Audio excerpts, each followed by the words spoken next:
Sumber kebenaran dalam Islam itu yang pertama adalah wahyu, Al-Quran, kemudian hadis, itu kebenaran yang pasti. Sedangkan kebenaran selanjutnya yang sifatnya nisbi atau relatif, yang bisa mencapai juga kebenaran pasti, posisi yang pertama adalah wahyu, Al-Quran, hadis, wahyu ya, saya gabung menjadi wahyu, kemudian intuisi atau ilham, kemudian khabar sadiq. Khabar sadiq itu riwayat atsar yang disampaikan oleh para sahabat. Yang kemudian yang keempat itu adalah akal. Yang kelima adalah empiris, indera. Yang keenam adalah pengalaman. Sedangkan dalam peradaban barat misalnya, itu sumber kebenaran yang tertinggi adalah akal. Akal? Ya. Tidak ada wahyu di situ. Akal yang tertinggi, otomatis pada manusia. Kemudian indera. Yang ketiga adalah pengalaman.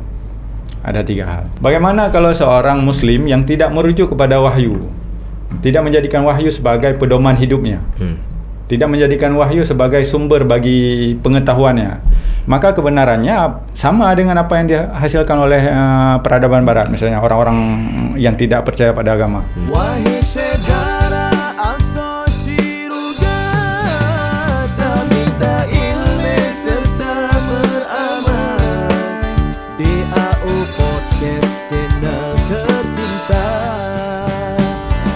Bismillahirrahmanirrahim. Assalamualaikum warahmatullahi wabarakatuh. Waalaikumsalam. Alhamdulillah. Allahumma salli wa sallim ala sayyidina Muhammad wa ala alihi wa sahbihi ajma'in.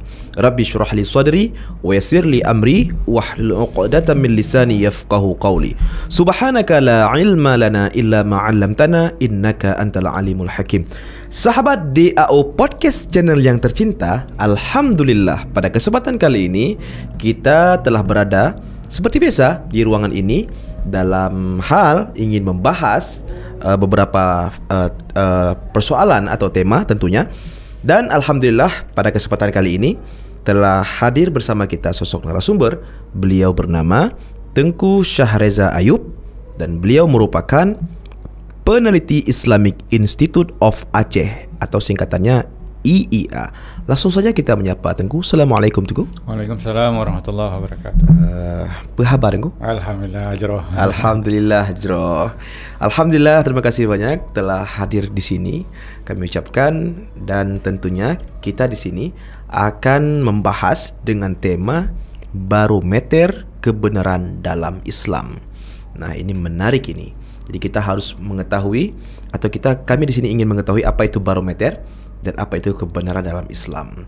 Baiklah sahabat DAO Podcast Channel yang tercinta, tanpa menunggu lama, langsung saja kita mendengarkan pembahasan dengan tema barometer kebenaran dalam Islam. Masya Allah. Kepada Tengku kita persilahkan. Bismillahirrahmanirrahim. Assalamualaikum warahmatullahi wabarakatuh. Waalaikumsalam. Alhamdulillah wassalatu wassalamu ala Rasulillah wa ala alihi wa sahbihi wa mawalah. Allahumma salli ala sayyidina Muhammad wa ala alihi wa sahbihi wasallam. Ya, terima kasih kepada Tengku Zulkiram yang mungkin memberi kesempatan, mengundang saya untuk kesempatan kedua kalinya untuk berdiskusi lagi ya, sambil ngopi. Sambil ngopi. Di sini kita relax, enjoy. Ya. Itulah yang membuat saya memang lebih santai kalau seperti ini. Sekalipun mungkin tema tentang kebenaran ini kan saya sempat sampaikan kemarin waktu bertemu. Kita ngopi bahwa, gitu ya. Kita ngopi kan. Kalau bahas tentang kebenaran ini jangan diambil judul seperti judul skripsi. Iya, betul. Kalau judul skripsi misalnya kebenaran menurut Islam. Jadi kita tampaknya memang sedikit agak kaku ya pembahasan ini. Karena bicara kebenaran ini kan bicara persoalan yang sangat fundamental sebenarnya. Dan dalam Islam itu, saya masuk langsung topik sebenarnya pembahasan. Dalam Islam itu bicara kebenaran itu sebenarnya bicara tentang iman sebenarnya. Dia menjadi domain bagi teologi, bagi iman, fondasi. Dan saya pikir di agama-agama lain juga demikian. Bicara kebenaran. Cuma persoalan sekarang ini menurut saya adalah pemahaman kita atau ilmu kita tentang kebenaran itu barangkali bukan tidak ada, tapi sudah tergantikan oleh pemikiran yang lain, pemahaman, bisa dianggap sebagai sudah mengalami distorsi ketika memahami kebenaran. Lalu apa itu kebenaran? Jadi kata kebenaran itu kalau dalam kalam atau dalam tauhid itu kan al-haq. Al-haq itu kan nama Allah atau sifat Allah, sifat yang melekat pada Allah, sang kebenaran. Jadi kalau dikaitkan dengan dunia atau persoalan dunia itu kan al-haqiqah, hakikat. Al-haqiqah. Al-haqiqah, hakikat. Kalau dalam skema Islam itu kan ada syariat, tarikat, hakikat, ma'rifat. Jadi hakikat itu kalau dalam bahasa filsafat itu sebagai substansi. Sebagian menganggap jauhar kalau bahasa Arab, atau menganggap sebagai mahiyah.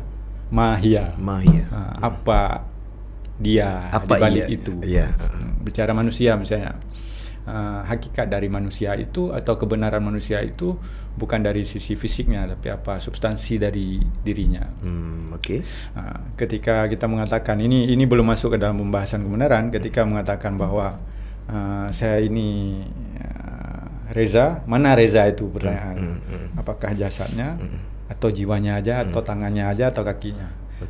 Maka jawaban Ibnu Sina terhadap persoalan ini adalah Reza itu adalah jasad dan jiwanya yang secara totalitas itu melekat pada sifat. Contoh perumpamaan misalkan, ada dua orang anak kembar, si A dan si B, si Zaid dengan si Said, dua nama yang sama, tingginya sama, umurnya sama, wajahnya yang sama, kemudian ibu yang sama. Tapi apa yang membedakan dari kedua itu? Ketika dia sakit, sini juga sakit. Yang umumnya seperti itu kan. Ketika si A dibeli baju yang warna merah, si Said pakai baju merah, si Zaid juga pakai baju merah. Jadi tidak dibedakan oleh orang tua. Tapi oleh manusia juga tidak bisa membedakan. Apa yang bisa dibedakan dari situ adalah apa kira-kira? Sifatnya. Tidak mungkin si ini marahnya kadarnya tinggi, di sini juga tinggi yang sama. Tetap ada beda. Di sini yang mencirikan bahwa manusia itu pada hakikatnya itu adalah pada dirinya, sikapnya, sifatnya. Itu yang mungkin mengawali pembahasan kita tentang kebenaran, karena kebenaran manusia itu sebagian orang menganggap bahwa dia berada sifatnya relatif. Jadi dalam Islam itu kebenarannya bersifat tetap, dia sabitun. Tetap. Sabit. Kalau dalam ayat Al-Quran sering disebutkan, misalnya Allah menyebutkan al-haqqu min rabbika fala takunanna minal mumtarin. Jadi kebenaran itu berada pada sisi Tuhanmu. Jadi kebenaran yang al-haq itu memang pada Allah. Tapi bagaimana kebenaran yang ada pada manusia? Sebagian orang sekarang ini menganggap bahwa semua manusia ini bersifat relatif. Memang ini kajian memang bukan jam siang. Pembahasan bukan jam siang. Tapi saya juga sedikit rumit untuk mengkonversikan pembahasan ini. Tapi yang jelas kita tidak berbicara tentang, kita tidak mau terjebak pada pembahasan terminologis atau konsep hakikat, konsep kebenaran, karena ini menyentuh agama-agama. Konsekuensi membahas kebenaran menyentuh agama-agama. Jadi tapi kebenaran itu cara pandang atau dia punya alat untuk mengukur? Enggak, dia konsep. Konsep. Dia konsep yang memang terderivasi atau terambil dari Al-Quran. Sebenarnya karena memang seperti disampaikan tadi, kebenaran itu terikat oleh keyakinan atau kepercayaan, maka dia otomatis melekat pada identitas agama. Jadi domainnya itu masuk kepada pembahasan agama-agama. Kalau kita mau bahas dalam Islam, berarti itu berbeda dengan Kristen, berbeda dengan agama lain. Dalam Islam kebenaran itu sabit dan itu milik Allah, dan kebenaran pada Allah itu kan sifatnya absolut. Kebenaran pada manusia bisa absolut, bisa juga relatif. Tergantung kadar, ukuran. Kalau bahasa tadi bahasanya barometer. tergantung barometer. Kebenaran dalam Islam itu sifatnya pasti. Dan itu terikat dengan ilmu. Terikat dengan ilmu. Kebenaran itu kan apa yang membedakan ilmu dengan yang bukan ilmu? Ilmu itu kan terukur dia. Sedangkan yang tidak ilmu itu dia tidak bisa terukur. Contohnya misalnya begini. Contohnya begini.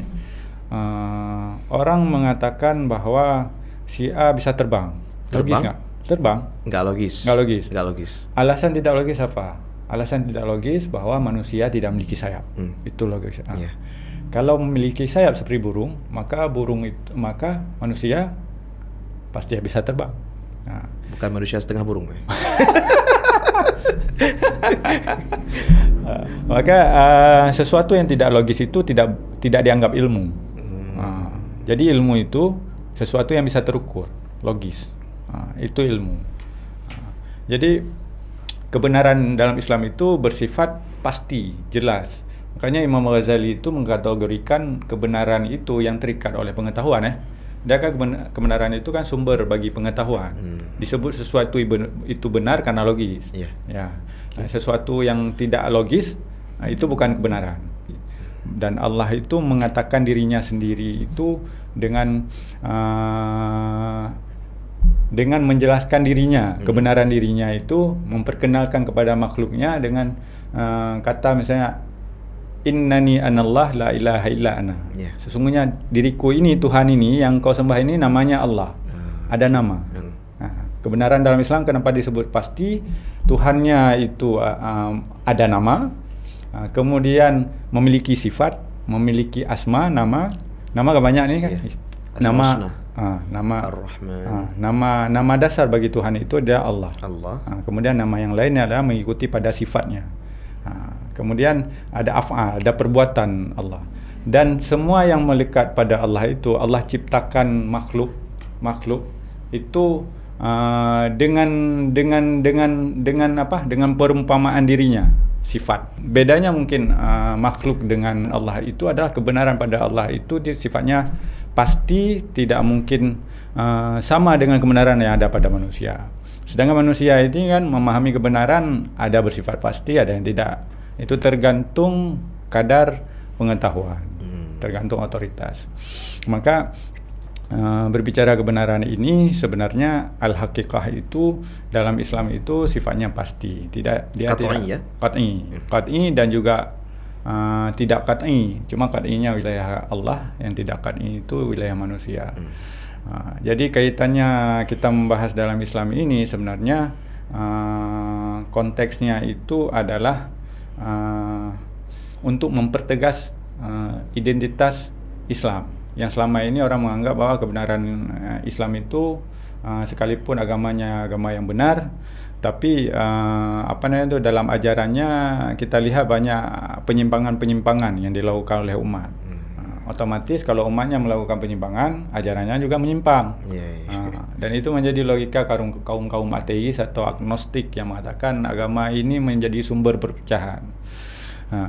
Jadi kebenaran dalam Islam itu posisi yang pertama itu menjadi sumber kebenaran.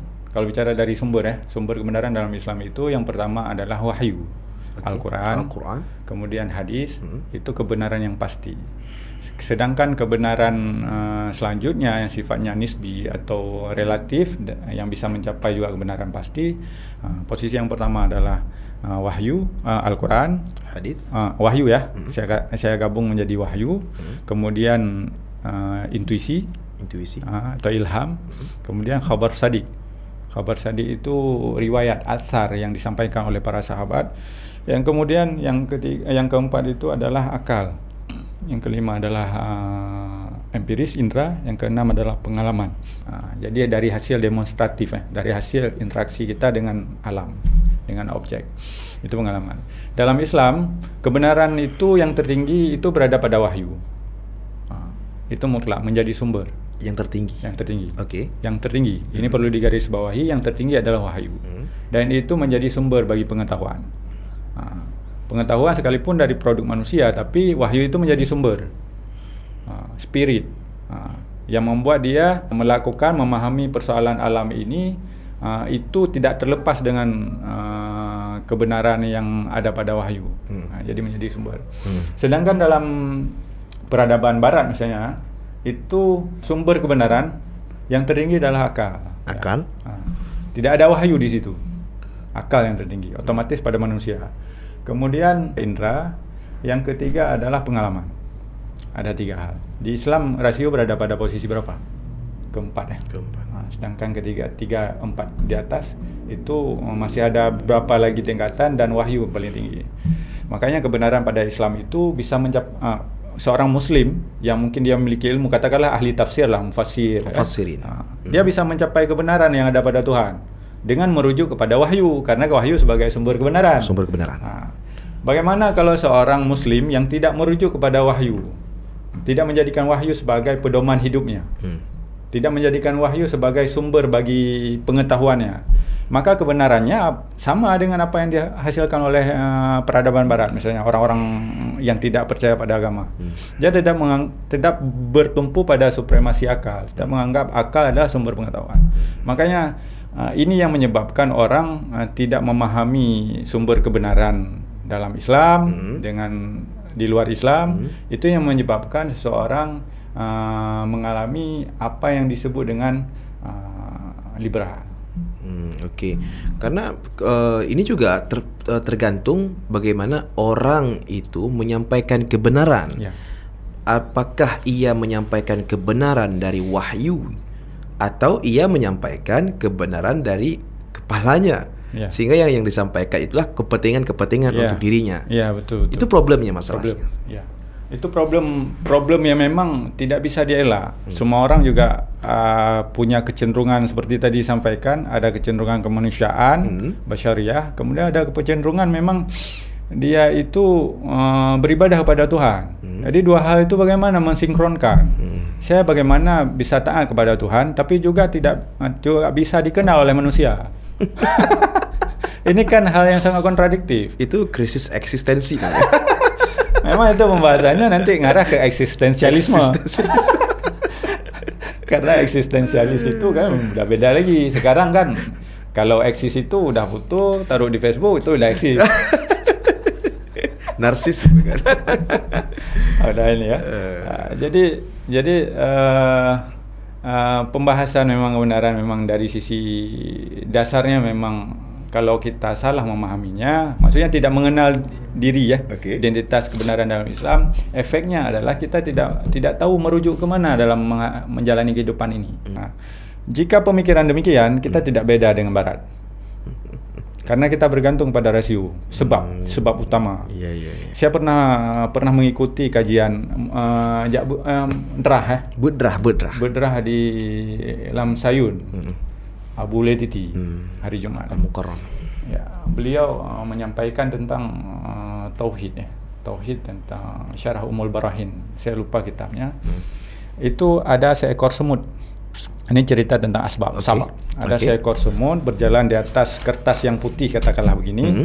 Dia jalan tiba-tiba dia melihat ada satu warna hitam, lalu dia ikutin warna hitam itu menjadi garis panjang. Kemudian di ujung itu dia menemukan mata pulpen. Nah, lalu dia menyimpulkan bahwa sebab adanya garis ini adalah pulpen. Yang dia tampak itu. Lalu dia menyimpulkan sebab ini yang mengakibatkan ada garis hitam di atas kertas ini. Dia tidak tahu bahwa yang menggerakkan garis ini adalah tangan. Yang menggerakkan tangan ini, yang menjadikan tangan ini adalah Allah. Nah, ini udah jauh. Ini cerita kan. Logika Barat itu berada pada sebab pertama. Sebab kedua, katakanlah sebab kedua. Jadi akalnya dia hanya bergantung pada akal. Jadi sebab pertama itu ada mungkin karena ini lubang jatuh, udah selesai bagi dia. Di mana Tuhan di situ? Nggak ada. Karena memang kita bergantung pada akal, pada logika. Padahal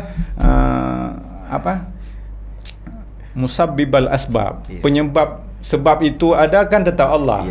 Musabbibal asbab. Musabbibal asbab. Penyebab sebab. Fa'alul lima yurid. Fa'alul lima yurid. Jadi penyebab sebab itu kan sumber kebenaran yang pedoman. Pedoman itu dari wahyu. dari agama. Dan ini tidak ada di peradaban Barat, dalam pemikiran Barat. Kesalahan ketika kita tidak memahami, tidak hana tatu hopo. Hana po tamir. Hana tatu tamir kan? Jadi kan kita menganggap ketika menggunakan master itu udah aman sekali. Tidak bergantung padanya Tuhan. Tidak ada Tuhan. Memang nggak ada Tuhan karena kita memang bergantung pada logika sains. Logika sains itu selalu bergantung pada sebab. Kalau dia demam, maka dia pergi ke dokter ambil obat, maka obat itu yang menyembuhkan. Bukan Tuhan, tidak ada Tuhan itu. Sebab zat yang ada dalam obat itu, maka ya membuat seseorang sembuh dari sakitnya. Padahal di situ ada peran Tuhan di situ. Nah, berarti dia tidak memahami konsep kebenaran. Ya. Itu sumber. Itu sebabnya, itu sumbernya. Okay. Jadi kembali pada Al-Quran dan hadis, sebenarnya menjadikan Al-Quran dan hadis itu sebagai sumber kebenaran, sumber kehidupan, sumber pedoman kehidupannya. Kacamata ketika dia berfikir, melihat segala sesuatu. Nyonya lagi berarti hakikat. Sebenarnya orang Aceh begitu. Ketika mendapat musibah kan, nyo kagak cok pulang dia Allah. Jadi kagak gerak lepo. Itu kan nyo rubah Honda berarti kan kadang hikmah pelun dosa. Tetap mengembalikan itu kepada Allah. Ya, betul. Dan ini sebenarnya identitas seorang muslim sebenarnya pada dia. Dan ini yang terjadi sekarang itu sudah mulai sedikit terkikis. Ya, melalui video ini kita memberikan penyadaran khususnya untuk kita sendiri ya, dan juga untuk para pemirsa yang melihat. Masya Allah, bahwa apapun yang terjadi itu jangan mengambil sebab dari pemikiran semata-mata. Jangan menjadikan itu sebagai sumber kebenaran final ya. Tetap ada wahyu. Jika tidak mampu pada wahyu, itu ada anjuran dalam Islam itu fas'alu ahla dzikri in kuntum la ta'lamun. Ada ulama. Ada orang yang lebih ahli. Saya pikir seorang ulama misalnya kemarin kan misalnya Al-Mukarram, misalnya Abu Tumin sakit. Otoritas beliau dalam agama, tapi ketika beliau sakit tetap pergi ke dokter. Karena otoritas dokter itu mengobati fisik kan. Kalau mengobati jiwa pergi pada tungku. Gitu. Jadi memilih sikap itulah sebenarnya ada. Saya kira adab seorang ulama sampai segitu kan. Kalau dia pemahamannya parsial atau dikotomis, menganggap bahwa berdoa-doa saja bisa menyembuhkan, otomatis ini pemahamannya juga udah keluar dari pemahaman. Iya, Masya Allah. Berarti barometer melihat kebenaran itu, ataupun barometer kebenaran itu adalah dari wahyu ya? Ya, kebenaran barometer atau ukuran kebenaran dalam Islam itu ada dalam wahyu. Dalam agama itu kan tetap merujuk pada wahyu. Tapi dalam keseharian itu adalah wahyu ini menjadi spirit. Kita kembali seperti pembahasan yang sebelumnya itu kan, bahwa kenapa peradaban Islam itu maju ketika Abbasiyah, itu menjadi mereka para sarjana atau ilmuwan muslim itu menjadikan Al-Quran dan hadis sebagai spirit mereka untuk membangun peradaban, menemukan teori-teori sains. Misalkan dalam konsep cahaya karena saya tukang foto jadi harus paham sedikit ya. Jadi dalam teori cahaya misalkan kenapa kenapa muncul satu teori satu alat kamera yang pertama ditemukan oleh Ibnu Haytham misalnya kan, konsep optik itu kan, bias cahaya kan. Itu karena beliau memahami pesan dari Al-Quran tentang nurun ala nur. Nurun ala nur. Cahaya di atas cahaya. Bagi seorang sains muslim, seorang muslim yang identitas seorang muslim, dia tetap melihat bahwa Al-Quran ini atau wahyu ini sebagai sumber kebenaran. Sumber ilmu, sumber pengetahuan, sumber segala sesuatu, pedoman. Kalau pedoman kita kan tak merujuk melihat itu. Ketika ada menyebutkan nurun ala nur, dia melihat ada cahaya. Apa itu nur? Apa itu cahaya? Nah, disitulah dia mencari pengetahuan tentang cahaya. Efek dari pengetahuan itu menjadi produk. Misalnya kamera yang kita temukan sini. Kalau enggak, kita nggak bisa seperti ini. Kalau nggak ada kontribusi dari Ibnu Haytham. Iya. Kan? Nah, tapi kan hasil mengkaji ya. Kemudian peradaban Barat itu menemukan konsep misalnya dari Ibnu Haytham, dikembangkan menjadi lebih ini kan, lebih sempurna. Iya, disempurnakan. Disempurnakan kembali. Itu. Jadi dasarnya berhutang kepada Islam, tapi mereka bayarkan dengan produk yang mungkin kemaslahatan untuk umat. Tinggal kita gunakan untuk apa nih? Untuk maksiat atau untuk enggak. Nah, jadi untuk tema yaitu barometer kebenaran dalam Islam, yaitu bahwa kebenaran itu adalah milik Allah Subhanahu wa taala. Kemudian saya ingin bertanya, benar atau ini apa, kalau kita melihat kosakata kita, benar, tepat dan betul. Ini adakah beda? Saya pikir mungkin dalam bahasa Arab mungkin banyak itu termnya, tapi yang terkait dengan agama barangkali dengan kehidupan beragama masyarakat kita, orang Muslim, kita punya dua term yang jelas di situ. Yang pertama adalah al-haq, lawannya adalah al-batil. Itu terkait dengan persoalan fundamental prinsip agama. Di situ kena tahkim, misalnya bahasanya klaim teologis. Jadi bahasanya di situ ada sesat, ada kafir, ada murtad, ada haram, kan? Jadi ada wajib. Itu persoalan yang terkait dengan syariah, dengan akidah, kan? Sedangkan yang satu lagi itu khata' wa shawab. Benar juga artinya, tapi sawab jadi salah dengan sawab. Sawab itu kebenarannya itu sifatnya pada wilayah-wilayah yang tidak prinsip.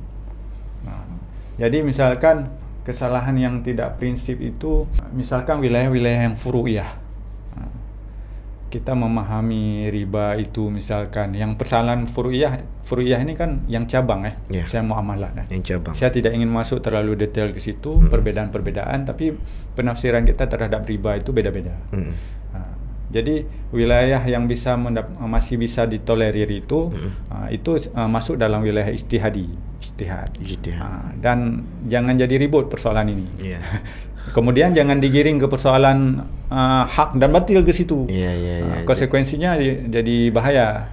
Misalnya seorang yang mengikuti pemilu itu kan produk dari peradaban barat. Maka orang yang mengikut pemilu itu otomatis mengikuti barat itu Kristen, kemudian batil.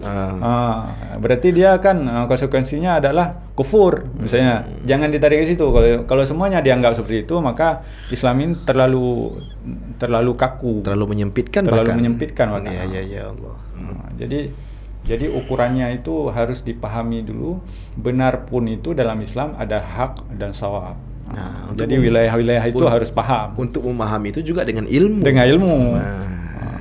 Makanya dalam Islam itu tidak cukup dengan pengetahuan aja. Jadi dari kita kan, karena Islam ini berasal dari katakanlah orang Aceh ini kan tetap menginduk pada peradaban Islam, yaitu Arab. Islam yang berada di Arab dan menggunakan bahasa Arab. Maka segala sesuatu yang kita temukan di lapangan ketika mendengarkan kata benar, balik dulu ke identitas kita. Bahasa Arabnya apa? Al-haq atau sawab. Jadi kalau kita kembalikan, kita dapat nemu nih. Ini wilayah apa? Apakah dibolehkan dalam Islam atau tidak? Oke, baiklah, Masya Allah. Ini sangat menarik ya. Bahkan kalau kita ngobrol lebih panjang lagi masalah ini, tentu akan memakan waktu yang betul-betul yang sangat lama tentunya. Oke, baiklah sahabat DAO Podcast, channel yang tercinta. Alhamdulillah telah kita dengarkan di sini pembahasan terkait dengan masalah kebenaran dalam Islam, bahwa kebenaran itu adalah dari Allah Subhanahu wa taala ataupun dari wahyu. Bagaimana ketika kita melihat kebenaran itu, jangan kita mengedepankan kebenaran dari pikiran kita saja, tetapi melihat atau kembalikan kebenaran itu dari wahyu, yaitu daripada Allah Subhanahu wa taala. Dan sahabat DAO Podcast, channel yang tercinta, alhamdulillah terima kasih telah mendukung channel ini, dan tetap selalu dukung dan support channel ini, yaitu DAO Podcast, dan jangan lupa di subscribe. Dan apabila yang sudah subscribe, jangan lupa di like, share, dan komen. Dan adapun apabila ingin merequest judul atau tema, silakan ditulis di kolom komentar. Nanti kita akan bahas di video-video selanjutnya insya-Allah. Terima kasih banyak Tengku. Ya, sama-sama. Okey, baiklah sahabat DAO Podcast channel yang tercinta. Terima kasih banyak. Assalamualaikum warahmatullahi wabarakatuh.